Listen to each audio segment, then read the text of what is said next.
Herzliya Conference 2012. Herzliya Conference 2012. Special interviews, highlights, and live broadcasts on IDC Radio. Welcome back to the IDC Radio at 106.2 FM or online at 1062fm.co.il. I'm Anouk Lori, and here with us is Ambassador Edward Djerejian, former ambassador to Israel and Syria, and founding director of the James A. Baker III Institute for Public Policy at Rice University in Houston, which I want to go to. Welcome, Ambassador. How are you? Pleasure to be here. I hear you're very tired. From here, you're going to a meeting? Yes, been here for about 4 or 5 days, and then I'm going to a meeting with President Shimon Peres, and then straight from there to the airport. But it's been a very productive week and quite fascinating. All right, so I'm very humbled that you took the time to speak with me. Thank you. Our pleasure. You were ambassador to Syria from 89 to 91, is that correct? 88 to 91. Okay, did you actually ever personally meet with President Bashar al-Assad? I met with President Bashar al-Assad, obviously after he became president. I never met with him when I was assigned to Syria. His father was in power then, Hafiz al-Assad. But in 2000, I did meet with Bashar al-Assad, and I had about 3 meetings with him. Is he a man you could ever imagine stepping down? I thought maybe he would be. At the beginning, in 2000, he came in as a young reformist president. There was talk about the Damascus Spring in 2001. He was educated in London. He was an ophthalmologist.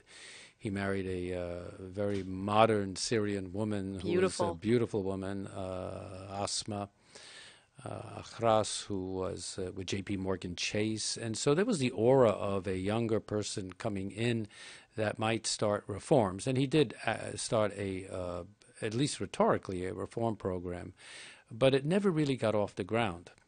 Do you think his demise is now inevitable, or is it something we cannot say yet? I think the demise of this regime, I think, is inevitable. But if you ask me when, I cannot answer that question. This may be a prolonged, tragic agony for the Syrian people, with a great deal of growing concern by the regional and international community, because the instability that chaos and turmoil in Syria produces to all of Syria's neighbors, Israel included, but certainly Iraq, Lebanon, Turkey, Jordan. But I think the regime has certainly lost its legitimacy by the large number of people that have been killed by the Syrian military intelligence and police apparatus. What kind of regime could you imagine following an Assad era? That's a difficult question. One could only hope that the multi-confessional glue that has been Syria for decades and decades, by that I mean the multi-confessional coexistence of Sunnis and Shia and Alawites and Christians and Druze and Kurds, and even at a point the Jewish community there, which is now down to virtually nothing. I hope that tradition somehow restores itself. I have no doubt that we're going to see something akin to what we saw in Tunisia and Egypt, that Islamist parties will come into governance, but how they share their political position, how they govern is going to be the critical question, and whether or not there can be coalition governments that respect some of the fundamental principles of democracy as we know them, certainly in the United States and in Israel, which is the alternation of power. You gain the votes in one election, you're in. You lose them, then you leave peacefully. Or the rule of law, independent judiciary. At times we get too fixated on elections as the major vehicle of democracy. I do not consider elections themselves. Elections have brought a lot of dictators to the world, including Adolf Hitler in the Weimar Republic. And it's brought about Hamas, so it's not necessarily... And it's brought about Hamas in 2006. Would you support an international effort to remove Assad from power like has been done in Libya? I believe it's inevitable. What we're seeing now is the issue being referred to United Nations Security Council, because we're looking at a humanitarian disaster also in Syria, as the isolation of Syria economically, politically, continues. The people are going to suffer more and more. And I think that the confrontation between the people, the so-called Free Syrian Army, and the regime is only going to intensify. So there's going to be some sort of international action. I would not jump to the conclusion that it's going to be military. Syria is not Libya. But unless there's something that happens that forces the international community's hand on that, I think what we're going to see is a prolonged confrontation that will lead to a change in this regime, but I cannot predict when. I believe, if I'm correct, that you've spent quite a bit of time in Russia. What do you make of Russia's ties to Syria and its refusal to condemn what's happening in Syria at the UN? There are two aspects of the Russia's policy towards Syria. One is, in principle, they do not like the United Nations Security Council passing resolutions that, quote unquote, as the Russian ambassador said at the UN, interfere in the domestic affairs of the people. They don't want to create precedent, nor do the Chinese, by the way, whereby the UN Security Council takes actions that deal with internal affairs of third countries, because they see precedents being established that can be used against them.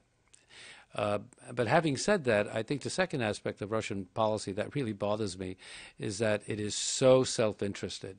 Arms sales to Syria, access of the Soviet naval fleet to Tartus, and commercial interests, I think, have a large part of their position. Assuming Assad's regime falls, what do you think is the likelihood for a rapprochement with Israel? It all depends, of course, on who comes to power, what coalition of forces come to power. But again, I think if it is pluralistic, if various factions come together to form the next government of Syria, I think there are going to be some possible openings there. First of all, the most important vis-a-vis Israel is whether or not there will be a government in place that can pursue Israeli-Syrian peace. You know, when I was in government in the Bush 41 administration, and I was here as ambassador to Israel during the Clinton administration, but in the Bush 41 administration in 1990, in 1991, 1992, we were so painfully close to an Israeli-Syrian agreement that it hurts even for me to talk about it today, because without any exaggeration, we had negotiated successfully 80% of the issues between Israel and Syria on land, peace, security arrangements, and access to water. 80%. All we had to do was bring home the 20%. We had gotten Hafiz al-Assad to direct negotiations with the Israeli government. And of course, we had our elections. We lost time with a new democratic administration in power, and the opportunity slipped. But what I'm saying is that the possibility for Israeli-Syrian peace is real. If Bashar al-Assad does fall, what are the repercussions for Hezbollah, Iran, and the main coalitions that Syria has created between itself and Lebanon, and Hezbollah on one side and Iran on the other side? Well, I think Iran is already a loser in what's happening. Iran has staked its presence in the Levant mainly on Syria and its strategic alliance with Syria. And Syria, for its own reasons, under the father, Hafiz al-Assad, basically to surround Saddam Hussein's Iraq, established a close strategic alliance with Iran. But as I see it, a lot of people sort of build up Iran as a superpower manifesting its influence throughout the whole Middle East. I don't see it that way. The nuclear threat is a real one that has to be dealt with on its own merits. But I see Iran already as a loser because it has staked its position in the Levant on Syria. Syria is floundering. This regime is floundering. And I don't foresee a successor regime that will have the same strategic relationship with Iran, especially if it's more dominated by Sunnis, Muslims, than an Alawite sect. I think there are structural differences that will take place. Also, Hezbollah is much more weakened because with the chaos in Syria and the diminishing of Iranian influence in Syria, Hezbollah's access to arms and financial and all other sorts of support that it got through Syria as a transit point is already in jeopardy. So already I see that Iranian influence, as it impacts on Syria and Lebanon, is weakening. I just want to take 2 minutes to get your impression of U.S.-Israeli relations as a former ambassador to Israel. Do you think that Israel and U.S. relations have ever been this frosty? Well, I think the major, as you well know, the U.S.-Israeli relationship is very complex. It has many dimensions. If I look at the U.S.-Israeli security arrangement now under the Obama administration, it's never been stronger.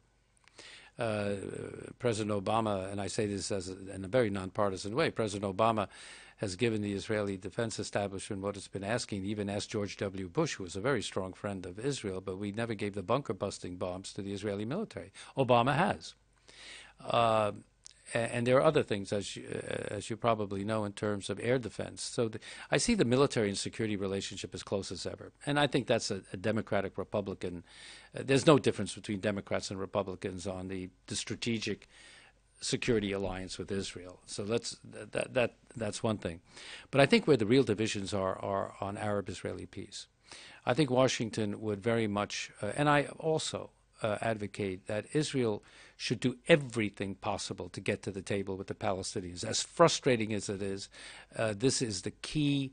If Israel wants to do anything to influence the so-called Arab Spring, first of it should be very careful in what it says, do no harm. But the one thing it can do is move forward on Palestinian peace with the Palestinians. That would have such a positive impact in avoiding worst-case scenarios with the Palestinian street and young people manifesting themselves in peaceful demonstrations against Israel. It would really enhance Israel's position, but also enhance the prospects of peace. Now, I know that it takes two to negotiate. But I've just come from Ramallah. I've met with with Palestinian leaders, and there's no question in my mind that Abu Mazen and Salam Fayyad want to make peace with Israel. I mean, there is a partner. I mean, you hear a lot of rhetoric, oh, we don't have a partner. There is a partner. I don't know how long those partners are going to remain in power because they have Hamas, and they have to come to an accommodation with Hamas. But there's no question in my mind that I hope that these exploratory talks that took place in Amman will move forward in a more serious manner, frankly, so that the parties can start negotiating again. Ambassador Djerejian, thank you so much for taking the time to be with us. I hope you have a safe flight back. Thank you very much. You're listening to IDC Radio at 106.2, and I'm Anouk Lori. Thank you. Herzliya Conference 2012. Herzliya Conference 2012. Special interviews, highlights, and live broadcasts on IDC Radio.